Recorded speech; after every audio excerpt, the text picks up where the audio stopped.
ngisi amal-amal kita tadi yang sudah bersih jangan sampai kotor lagi.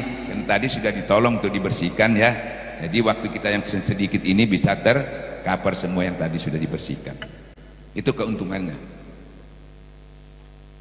Kedua, ini masalah penyakit corona. Ya, dengar baik-baik. Kan bingung kita ya ini ya, takut ya. Masjid ditutup, Mekah ditutup. Pengiringan barang dari sana ke sini ditutup. Kalau sudah ditutup semua ini otomatis nanti ini hancur semua dunia. Ya, coba sholat Jumat ditutup di Iran tuh sholat Jumat tuh ditutup, sekolahan ditutup. Di Indonesia mulai ini nanti beberapa hari ini sudah mulai ditutup, perguruan tinggi suruh di rumah semua. Kalau sudah ada hubungan sosial ini tertutup semua, nanti orang petani kalau ada yang kena nggak boleh tani semua. Lebih serem dari penyakitnya itu hasilnya nanti. Ya, perhitungannya bisa salah. Menghindari penyakitnya semua ditutup, timbul penyakit baru. Kamu jadi kelaparan nanti. Kalau sudah kelaparan timbul penyakit yang berbahaya. Sesungguhnya lapar itu mendekati kekufuran. Nah, ini yang bahaya. Ya, dikira sudah begitu sudah tambah selesai masalahnya. Padahal masalah timbul lagi karena semuanya tidak ada kegiatan. Petani di rumah, pabrik-pabrik itu yang menyiapkan segala kebutuhan itu, khususnya makanan itu tutup. Kira-kira lebih parah lagi ya? Lebih parah lagi. Jadi menyelesaikan itu masalah kalau nggak tahu tambah. Kita punya Allah, punya solusi. Kalau kamu bermasalah kembali kepada Quran dan hadis. Sementara ini Quran hadis nggak tapi dibahas, tapi menurut WHO, menurut orang-orang pandai, menurut begini, itu yang kita ambil jadi patokan. Karena itu WHO, itu apa namanya itu orang-orang yang ahli kesehatan dunia harus diikuti. Kalau dia mengatakan tutup semua yang tutup, ya ikuti aja. Nanti hasilnya seperti saya katakan tadi, naudzubillah, kembali kepada Quran dan hadis.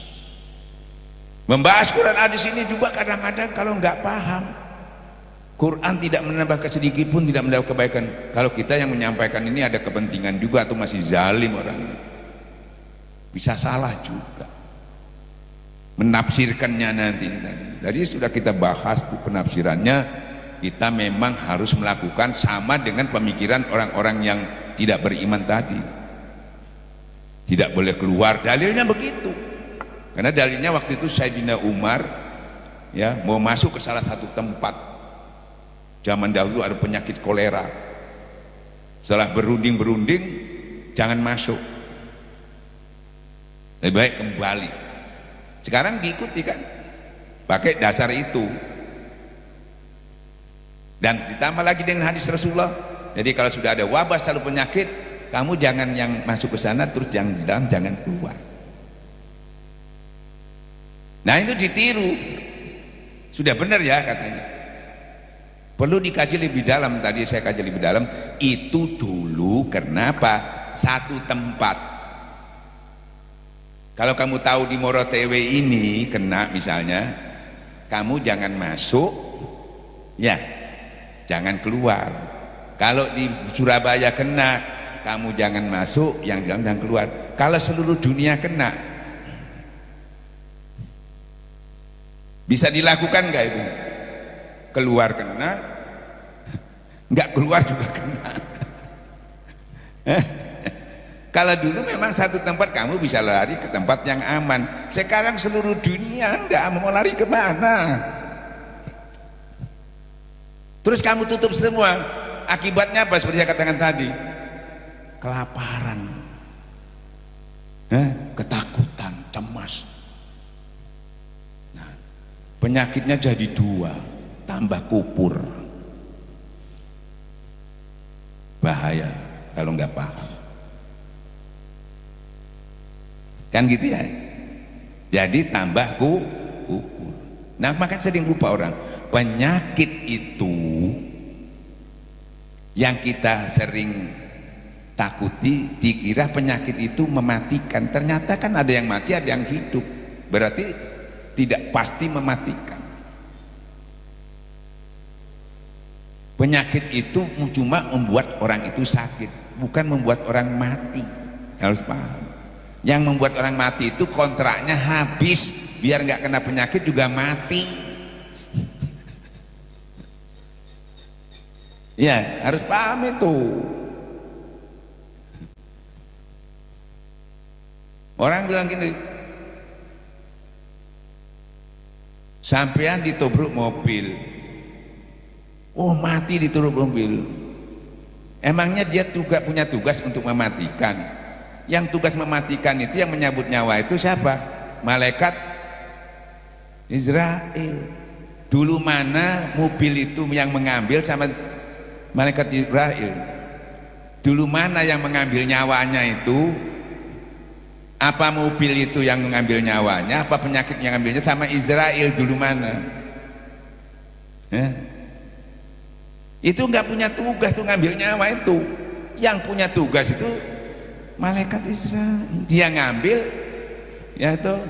Misalnya di jalan, waktu dia nyupir, dia ambil sama malaikat nubruk. Nah, dikira nubruknya yang bikin mati, padahal diambil duluan itu. Kalau sudah waktunya mati, hatta dia dimanapun, sesaat tidak ditambah, kurang sedikit tidak bisa ditambah lagi. Makanya waktu diambil dia di mobil, ya matinya harus di situ, karena waktu di situ ya diambil. Orang yang bodoh, nah gara-gara tubrukan itu mati. Ya, jadi yang mematikan tubrukan, yang nyambut ngambil nyawanya tubrukan, bukan. Dia ambil dulu baru tubrukan. Paham ya?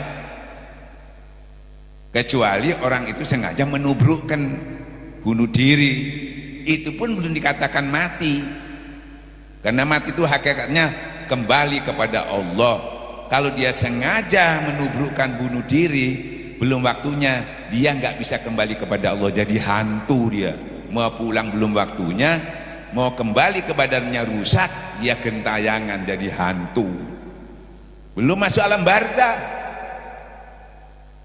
belum bisa diadili dia, karena belum masuk alam barzah. Jadi mana? Gentayangan.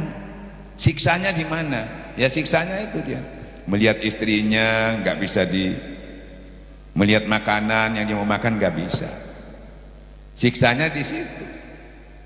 Jadi gentayang, jadi namanya ada yang arwah gentayangan, yaitu pulang nggak bisa, kembali ke fisiknya rusak. Akhirnya sering nyurup-nyurup kepada orang ya. Ya itu yang dipanggil-panggil oleh dukun-dukun itu, dipakai untuk itu. Nah nanti saat waktunya itu, ibaratnya takdir meninggalnya umur 50 tahun, pada saat dia bunuh diri itu 25 tahun, 25 tahun gentayangan, setelah sampai 50 tahun baru dia bisa kembali, baru dia masuk alam barzakh terus diadili. Nah, jadi mati itu kembali, yang mati itu yang rusak itu fisik. Nah, kembali itu kembali kepada Allah, ini tidak bisa kembali dia. Ya, paham ya benar-benar. Makanya penyakit ini tadi, ya kamu nggak bisa menghindar sudah. Mau kemana menghindarnya? Maka larilah kamu, berlindunglah kamu kepada Allah. Karena apa saja yang merusak itu tadi, bentuknya apa saja itu setan. Dan setan itu punya izin mengganggu. Tidak bisa, jangan, nggak bisa. Nggak bisa kan bilang jangan, jangan masuk sini, corona, nggak bisa. Ya, kalau dia sampai kena sampean, jangan disalahkan dia. Karena dia itu memang sudah diizinkan, tidak salah. Yang salah sampean, kenapa sampean tidak dekat sama Allah? Kenapa sampean tidak berlindung? Sudah tahu ada bahaya sampean tidak berlindung. Sudah tahu ada bom mau turun sampean tidak berlindung. Berlindung itu yang terbaik ada di mana? Di sisi nah ini. Jadi kita mikirkan setannya aja tadi, mikirkan penyakitnya. Tapi sampai tidak memikirkan kelemahannya sampean. Ya. Coba penyakit itu virus-virus datang. Kalau antibodinya sampean bagus kan tidak bisa kena.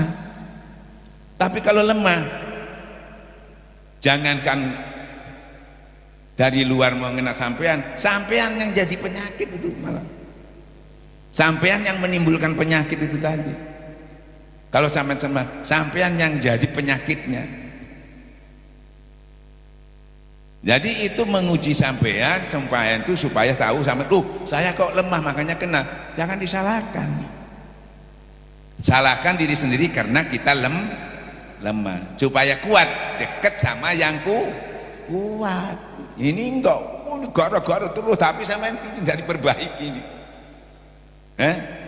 Selalu menyalahkan setan aja. Selalu menyalahkan orang, nyalahkan Cina, nyalahkan ini ya. Kesalahannya paling lama itu ya toh karena kita kurang tahu kelemahan kita. Nah, di situ makanya takutlah kamu pada azab, kata Allah. Azab yang tidak memilih lagi, mau kiai, mau orang, kena semua. Kena semua. Takutlah kamu pada azab yang itu tadi. Ya. Kenapa? Turun azab itu tadi tidak milih karena kurangnya amar ma'ruf nahi mungkar. Sekarang orang-orang itu ilmu cuma diperdebatkan, adu pinter aja, adu dalil aja, tapi tidak sampai bisa menyelamatkan ya toh orang-orang itu dari gangguan-gangguan orang-orang zalim itu. Tidak berikan motivasi bagaimana dia supaya kuat menghadapi orang-orang itu. Cuma dikasih dalil tok, dalilnya dibuat debat terus, tapi tidak bisa diberikan kepada orang-orang yang lemah itu supaya kuat. Jadi urusannya bukan untuk kuat, untuk pinter, untuk pinter-pinteran, itu hebat-hebatan. Lihat ya di YouTube, pinter-pinteran saling menghujah. Yang menghujah yang ini pakai Quran hadis, yang menjawab juga pakai Quran hadis. Yang mana yang salah ini? Ya, sama-sama benernya. Gak benernya apa? Gak benernya ilmu itu bukan didebatkan tapi diamalkan. Baru dia mendapat hasilnya. Nah, kena semua, gak milih-milih. Bayangkan di tempat-tempat, hampir tempat haji aja ketakutan itu kena. Orang umrah sudah gak boleh. Sepanjang masa zaman Rasulullah tidak pernah terjadi seperti ini karena sudah melampaui batas. Kalau itu hanya satu tempat aja kamu bisa lari ke kosong. Sekarang mau lari kemana? Katanya orang masjid aman tempatnya Tuhan, ini masjid diusir sekarang. Oh, di Mekah aman, sana banyak orang alim, sampai di sana tidak boleh masuk. Tempatnya di mana lagi? Sampai kalau enggak bertarekat, saya mau lari kemana? Nih, lari ke Tuhan, ke Allah, zikir sebanyak. Bismillahirrahmanirrahim. Kalau kamu sudah bersama aku, jangan yang di langit di bumi pun tidak bisa memberi mudarat kepada engkau. Kalau begitu kita jangan takut. Memang jangan itu hanya kepada Allah, tapi jangan sombong. Saya nggak boleh juga. Yang penting kita paham secara syar'i ya, kita memang harus kebersihan dan sebagainya harus dijaga. Secara syar'i kita sudah paham. Kan itu ya, umpamanya saya sudah melakukan kok mati. Itu bukan karena coronanya. Memang sudah waktunya mati, tapi matinya karena kita memang takut juga, tapi takutnya bersama Allah karena berzikir husnul khotimah. Tapi kamu takutnya tanpa berzikir, takutnya karena corona, matinya mati konyol. Takut boleh, kita bukan wali, tapi takutnya bersama Allah, matinya mati syahid. Tapi kami takutnya ya toh sama penyakitnya, bukan takut sama Allah, matinya mati konyol. Nih yang menyelamatkan zikir ismuzat. Dan matinya kita tahu bukan dari corona, memang sudah waktunya mati, tanpa corona pun harus mati. Paham? Kalau sudah paham kan ya santai lah, tidak istilahnya orang itu gopo, bingung semua sampai menyelesaikannya enggak terpikirkan akibatnya tadi seperti yang saya sampaikan kan gitu ya. Nah ini jadi gimana sederhana, banyak hubungan kepada Allah dengan zikir, hubungan ke manusia banyak dengan sedekah. Sesungguhnya sedekah itu menjauhkan bala. Paham ya? Jadi jangan takut,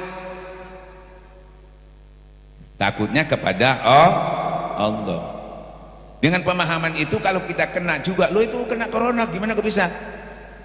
Pemahaman kita bukan lagi karena corona, karena memang waktunya kita mati. Makanya walaupun kena, kalau belum waktunya mati, makanya orang yang belum mati ya sembuh biar kena corona. Yang waktunya mati enggak corona mati. Yang penting harus paham dulu ya. Jadi kita bisa tahu memposisikan diri kita supaya enggak bingung. Paham ya? Udah, itu sedikit pemahamannya supaya enggak bingung. Jadi kita wah Pak jangan keluar dari rumah Pak, karena ini ada corona, sudah jangan keluar sama sekali. Sampai tidak keluar takut apa sebagainya, lama-lama di rumah berasa habis, ini habis ya mati sendiri Pak, dikonyol. Jangan terima barang-barang impor dan sebagainya, nanti itu bukan kremen, nggak terima, nggak apa-apa, memang nggak dapat penyakitnya, tapi sampai kebutuhannya tidak terpenuhi itu jadi mati juga Pak. Jadi karena berpikirnya tanpa tuntunan, jadi melampaui berlebihan, nggak taunya bukan tambah selesai tambah masalah.